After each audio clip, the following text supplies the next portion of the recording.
Assalamualaikum Abu Shi. Saudara Long yang di Nanggro 2. Gimana Abu Shi? Sehat ni?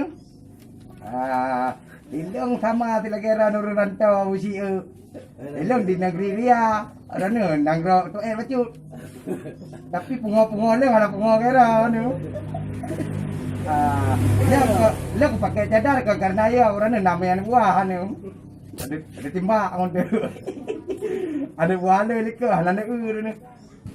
Kemudian Abu Shi, tanya sama-sama orang Aceh menyerah ni pertimang Nanggro, ni pertimang agama ni wah kena tak lek Cina sama-sama. Tak lek kafe nak natilah sama-sama. Baik ni kepada ulama. Ulamanya ni pertimang berpegang dengan putrang tiang agama. Ulamanya tiang agama. Kupuran ni akan kun. Tu je tak merupa dua ada dua Abu Shi. Nyolong Abu Shi di Nanggau 2 terutama kira ni dengar ya. Abu Shi. Sehat Abu Shi kan? Baik kena lu. Dah nak kena ara Abu Shi tapi tanya ara tak kira sama-sama tanya dua tu le. Okey. Berat dan bacup kurung deng tangin. Ya. Kaya Abu Shi. Nyamba Abu Shi ben keng ulama Abu Shi.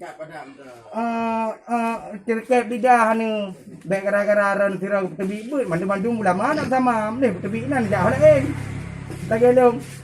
Sikret aleba ke putunya yang kaji ku gure tu terkait bidah tu. Tadi yang mana Abu Shi ana ada tak komentar. Assalamualaikum.